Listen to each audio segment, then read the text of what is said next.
Hi students, ఈరోజు మనం Java కలెక్షన్కి సంబంధించి సార్టింగ్ ద ఎలిమెంట్స్ అనేది మనం ఎలా పెర్ఫామ్ చేయాలి అండ్ కలెక్షన్కి సంబంధించి మనం టాపిక్ యూస్ చేసి సార్టింగ్ ద ఎలిమెంట్స్ ఎలా చేయాలి అనేది ఈరోజు చూద్దాం. సో అయితే యాక్చువల్గా సార్టింగ్ ఆఫ్ ది ఎలిమెంట్స్ అనేది మనకి 3 టైప్స్లో మనం పెర్ఫామ్ చేస్తాం. అంటే ఎలిమెంట్ సార్టింగ్ అనేది ఈ 3 టైప్స్లో మీరు ఏ టైప్ ఆఫ్ సార్టింగ్ అయినా యూస్ చేసి మీరు తీసుకున్న ఎలిమెంట్స్ అనేవి సార్ట్ చేసుకోవచ్చు. సో అవి మీరు స్ట్రింగ్ ఎలిమెంట్స్ తీసుకోండి, ఇంటీజర్ ఎలిమెంట్స్ తీసుకోండి, so A type of elements అయినా కూడా. సో అందులో ఫస్ట్ కేటగిరీ వచ్చేసరికి స్ట్రింగ్ ఆబ్జెక్ట్స్. అంటే మన దగ్గర ఉన్న స్ట్రింగ్ ఆబ్జెక్ట్స్ ఏవైతే ఉంటాయో వాటిని బేస్ చేసుకొని మనం వాటిని సార్ట్ చేసుకుంటాము ఎలిమెంట్స్ని. సెకండ్ కేటగిరీ వచ్చేసరికి wrapper class objects. So wrapper class అనగానే ప్రతి డేటా టైప్కి కూడా ర్యాపర్ క్లాస్ ఉంటుంది. దాన్ని మనకి కావాల్సిన టైప్లోకి మనం కన్వర్ట్ చేసుకుంటూ ఉంటాం. సో అలాంటి ఆబ్జెక్ట్స్ యూస్ చేసి కూడా మనం సార్టింగ్ చేసుకోవచ్చు. నెక్స్ట్ థర్డ్ వన్ వచ్చేసరికి యూజర్ డిఫైన్ క్లాస్ ఆబ్జెక్ట్స్. అంటే మనమే ఓన్గా మనం చాలా ఎగ్జాంపుల్స్ చూసాం. ఎంప్లాయీస్, స్టూడెంట్స్, ఇలా మనం ఏంటంటే లైబ్రరీ అలా ఒక డేటా టైప్ క్రియేట్ చేసుకుంటాం. ఆ డేటా టైప్లో ఏమేమి వేరియబుల్స్ ఉండాలో కూడా మనమే డిజైన్ చేసుకుంటాం. ఆ టైప్లోకి కన్వర్ట్ చేసుకుంటూ వాటిని సార్టింగ్ చేసుకుంటాం. So that is the user define class objects. So ఈ 3 టైప్స్లో మనం ఏదైనా కూడా యూస్ చేసి సార్ట్ చేసుకుంటాం.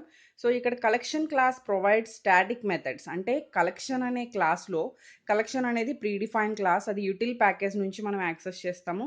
సో ఆ క్లాస్లో స్టాటిక్ మెథడ్స్ ఏవైతే ఉంటాయో ఆ కొన్ని statics method, all statics method కాదు, కొన్ని స్టాటిక్ మెథడ్స్ అనేవి మనం సార్టింగ్కి యూస్ చేస్తాం. ఆల్ సార్టింగ్కి సంబంధించి మాత్రం అన్నీ కూడా మనకి స్టాటిక్కే. సో ఆ స్టాటిక్ మెథడ్స్ వల్ల ఏమవుతుంది అంటే మనం యూటిలైజ్ చేసుకుని వాటిని సార్టింగ్ చేసుకుంటూ ఉంటాం. సో ఇవన్నీ చేయాలి అంటే ఫస్ట్ ఆఫ్ ఆల్ మనం కలెక్షన్ అనే ప్రీడిఫైన్ క్లాస్ యూటిలైజ్ చేసుకోవాలి. అది యూటిలైజ్ చేసుకోవాలి అంటే మనం ఫస్ట్ యూటిల్ ప్యాకేజ్ని ఇంపోర్ట్ చేసుకుంటే అప్పుడు యూటిల్ ప్యాకేజ్లో ఉన్న ఆల్ క్లాసెస్ అండ్ ఇంటర్ఫేసెస్ అనేవి మనకి ఇంపోర్ట్ అవుతాయి. కాబట్టి దెన్ మనం కలెక్షన్ అనే క్లాస్ని యూజ్ చేసుకుంటాం. సో ఇక్కడ ఏ స్టాటిక్ మెథడ్ యూజ్ చేస్తాము అంటే, ఏ మెథడ్ ఎక్కువగా సార్టింగ్స్కి యూజ్ చేస్తాము అంటే మనకి public void sort of list అనేది మనం ఏదైనా సరే ఇచ్చే లిస్ట్, అది ఎరే లిస్ట్ అవ్వండి లేదు ఏదైనా అవనివ్వండి, ఆ లిస్ట్ అనేది మనకి ఇక్కడ సార్ట్ అనే మెథడ్కి సెండ్ చేస్తాం. ఆ సార్ట్ అనే మెథడ్తో మనం ఏం చేస్తాము అంటే సార్టింగ్ చేస్తాం. సో యాక్చువల్గా ఈ 3 టైప్స్లో string objects, wrapper class objects, user define objects ఏదైనా కూడా మనకి కలెక్షన్ అనే క్లాస్ నుంచి యాక్సెస్ చేస్తాం. బట్ యూజర్ డిఫైన్ అనేసరికి కంప్లీట్గా మనమే డిఫైన్ చేసుకున్న డేటా టైప్స్. స్ట్రింగ్ ఆబ్జెక్ట్స్ అయితే స్ట్రింగ్స్, ర్యాపర్ క్లాస్ ఆబ్జెక్ట్స్ అయితే ఎనీ టైప్ ఆఫ్ వాల్యూ మనం converted to wrapper class objects. So ఇప్పుడు నేను ఫస్ట్ కేటగిరీ స్ట్రింగ్ ఆబ్జెక్ట్స్ అనేది నేను మీకు చూపిస్తాను. నెక్స్ట్ క్లాస్లో ర్యాపర్ క్లాస్ అనేది నేను మీకు చూపిస్తాను. సో ఫస్ట్ మనం కలెక్షన్ అనే క్లాస్ని యాక్సెస్ చేసుకోవాలి కాబట్టి import Java dot util dot asterisk అని చెప్పి తీసుకున్నాను. మీరు పర్టికులర్గా కలెక్షన్ అనే క్లాస్ తీసుకున్నా కూడా మీకు import Java dot util dot collection అని తీసుకున్నా సరిపోతుంది. బట్ ఇక్కడ నేను ఆల్ కావాలనుకున్నాను కాబట్టి ఇక్కడ డైరెక్ట్గా నేను యాస్ట్రిక్ అనేది ప్రిఫర్ చేశాను. So next user define class name మనం సార్ట్ EX1 అని చెప్పి తీసుకున్నాం. సో నెక్స్ట్ ఇంకా 2 ఉన్నాయి కాబట్టి sort EX1, sort EX2, sort EX3 అలా మనం తీసుకోవచ్చు. లేదు మీరు డైరెక్ట్గా స్ట్రింగ్ ఆబ్జెక్ట్స్కి రిలేటెడ్గా ఉన్న నేమ్ ఏదైనా తీసుకున్నా కూడా తీసుకోవచ్చు. క్లాస్ సార్ట్ EX1 అని చెప్పి నేను క్లాస్ నేమ్ డిక్లేర్ చేసుకున్న తర్వాత దాంట్లో డైరెక్ట్గా నేను మెయిన్ మెథడ్ డిక్లేర్ చేసుకుంటున్నాను. So public static void main of string args.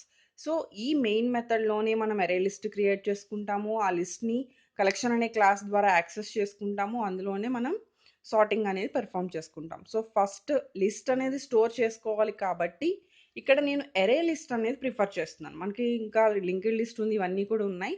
But నేను ఇక్కడ ఎరే లిస్ట్ ప్రిఫర్ చేస్తున్నాను. ఎరే లిస్ట్ స్ట్రింగ్ మనం ఫస్ట్ కేటగిరీ తీసుకున్నాం అంటే స్ట్రింగ్ ఆబ్జెక్ట్స్ కాబట్టి ఎరే లిస్ట్ స్ట్రింగ్ ఏఎల్ అనేది ఒక రిఫరెన్స్ ఈక్వల్ టు న్యూ అనేది ఒక operator, again ఎరే list string of అంటే ఈ న్యూ అనే ఆపరేటర్ ఇన్వోక్ చేస్తుంది ఎరే లిస్ట్ని. సో దెన్ మనం రిఫరెన్స్ ద్వారా యాడ్ చేసుకోవాలి అండ్ ఏఎల్ ద్వారానే ఎరే లిస్ట్లో ఉన్న ఆల్ ప్రీడిఫైన్ మెథడ్స్ని యాక్సెస్ చేసుకోవాలి. కాబట్టి AL dot add of Shiva అనే ఒక స్ట్రింగ్, మనం స్ట్రింగ్ ఆబ్జెక్ట్ తీసుకుంటున్నాం ఫస్ట్ కేటగిరీ కాబట్టి స్ట్రింగ్సే యాడ్ చేసుకోవాలి. సో ఇక్కడ నేను శివ అనే ఒక స్ట్రింగ్ తీసుకెళ్ళి ఏఎల్ రిఫరెన్స్లో యాడ్ చేశాను. అండ్ నెక్స్ట్ ప్రసాద్ అనే స్ట్రింగ్ తీసుకొని ఏఎల్ అనే రిఫరెన్స్లో యాడ్ చేశాను. ఏఎల్ అనేది కూడా యూజర్ డిఫైన్, ఆ ప్లేస్లో మీరు ఏ వేరియబుల్ అయినా తీసుకోవచ్చు, ఏ రిఫరెన్స్ నేమ్ అయినా తీసుకోవచ్చు. సో ఇలా మీకు నచ్చిన ఒక 5 or 6 నేమ్స్ అనేవి యాడ్ చేయండి, లేదు మీ ఇష్టం 10 అయినా యాడ్ చేయొచ్చు. మీ ఓపిక ఎంతవరకు యాడ్ చేయగలిగితే మీరు అంతవరకు యాడ్ చేయండి. సో ఇక్కడ శివ, ప్రసాద్, కుమార్, సతీష్ అని చెప్పి నేను యాడింగ్ చేశాను. తర్వాత ఇప్పుడు మనం కలెక్షన్స్ అనే స్ట్రింగ్ అనేది కలెక్షన్స్ అనే క్లాస్ అనేది మనం తీసుకుంటున్నాం. సో ఇక్కడ కలెక్షన్స్ అనే క్లాస్కి C capital letter. So C capital letter ఇవ్వకపోతే అక్కడ ఏమవుతుంది అనేది చూద్దాం. సో నేను జస్ట్ నార్మల్గా కలెక్షన్స్ డాట్ సార్ట్, మనం ఇందాక చెప్పుకున్నాం పబ్లిక్ వాయిడ్ సార్ట్ అనే ప్రీడిఫైన్డ్ మెథడ్ యూస్ చేసి మనం యాక్సెస్ చేస్తాం కాబట్టి ఆ సార్ట్ అనే మెథడ్ ఇక్కడ కలెక్షన్స్లో ప్రీడిఫైన్గా ఉంది. ఆ సార్ట్ మెథడ్కి నేను ఏఎల్ అనే రిఫరెన్స్ మొత్తాన్ని పంపిస్తున్నాను. అంటే ఏఎల్ రిఫరెన్స్లో ఉన్న ఆల్ మెంబర్స్ అనేవి కూడా మనకి సార్ట్ అనే మెథడ్కి వెళ్తాయి. So then collections dot sort అనగానే ఇందాక మనం చెప్పుకున్న పబ్లిక్ వాయిడ్ సార్ట్ అనే మెథడ్ ఇన్వోక్ అవుతుంది. దానికి మనం ఇచ్చిన ఇన్పుట్ ఏంటి అంటే ఏఎల్. సో ఎందుకు ఇటరేటర్ యూస్ చేస్తున్నాము అంటే ఎరే లిస్ట్ ద్వారా మనం యాక్సెస్ చేయాలి అంటే కంపల్సరీగా ఇటరేటర్ యూస్ చేయాలి. బికాస్ ఎరే లిస్ట్ అనే క్లాస్ ఇటరేటర్ అనే ఇంటర్ఫేస్ని ఇంప్లిమెంట్ చేసుకుంటుంది కాబట్టి మనం ఇటరేటర్ ద్వారా అందులో ఉన్న వన్ బై వన్ వేరియబుల్ని, వన్ బై వన్ వాల్యూని యాక్సెస్ చేస్తూ ఉంటాం. సో ఇటరేటర్కి నేను తీసుకున్న రిఫరెన్స్ ఐఆర్.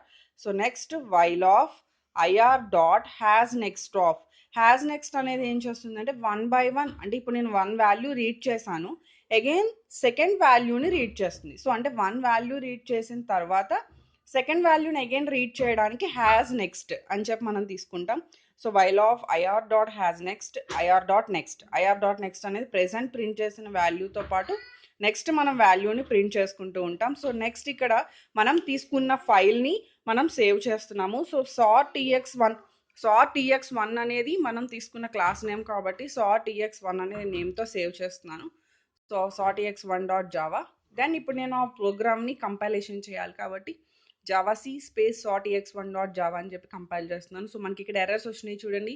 ప్రీ డిఫైన్ నేమ్స్కి నేను క్యాపిటల్ లెటర్స్ మెన్షన్ చేయలేదు కాబట్టి మనకి మెన్షన్ అక్కడ ప్రాబ్లం వచ్చింది. So first of all collections అనే క్లాస్లో C capital letter and iterator is also predefined interface కాబట్టి మనం అక్కడ ఐ కూడా క్యాపిటల్ చేయాలి. సో దెన్ నేను వన్ బై వన్ మీకు క్లారిటీగా చూపిస్తున్నాను. Again one error that is I. So అంటే మనం ఎప్పుడైతే రెక్టిఫై చేస్తున్నామో ఎర్రర్ అనేది మనం రిమూవ్ చేసుకోగలుగుతున్నాం. So that is the main concept. Next I అనేది చేంజ్ చేస్తున్నాను. So capital letter I. But iterator of అనేది మెథడ్, దాన్ని మనం చేంజ్ చేయకూడదు. సో జస్ట్ ఇంటర్ఫేస్ నేమ్ ఒక్కటే మనకి క్యాపిటల్ లెటర్ ఉంటుంది. So then compilation. సో ఇప్పుడు నో ఎర్రర్స్, మనకి ఎర్రర్స్ ఏం లేవు. సో దెన్ నేను ఇంటర్ప్రిట్ చేస్తున్నాను సేమ్ క్లాస్ నేమ్తో సార్ట్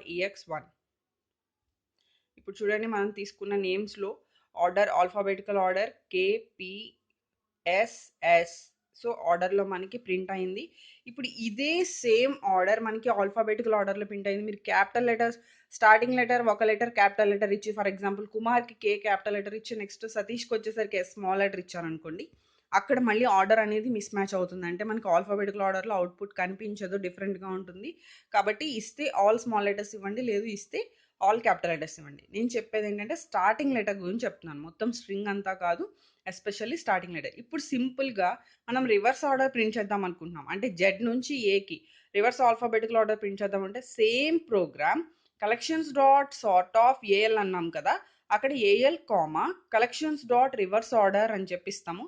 రివర్స్ ఆర్డర్ ఆఫ్ అనేది ఒక మెథడ్, అంటే కలెక్షన్స్ అనే క్లాస్లో ఉన్న రివర్స్ ఆర్డర్ అనే మెథడ్ని కూడా మనం పెరామీటర్గా పాస్ చేస్తున్నాం. సో ఫస్ట్ సార్ట్ అనే మెథడ్ ద్వారా మనం సార్టింగ్ చేసుకుని దాన్ని రివర్స్ ఆర్డర్లో ప్రింట్ చేస్తున్నాం. సింపుల్గా మనం అదొక్కటి యాడ్ చేస్తే చాలు, అక్కడ ఎలిమెంట్స్ మొత్తం కూడా రివర్స్ ఆర్డర్లో మనకి ప్రింట్ అవుతాయి.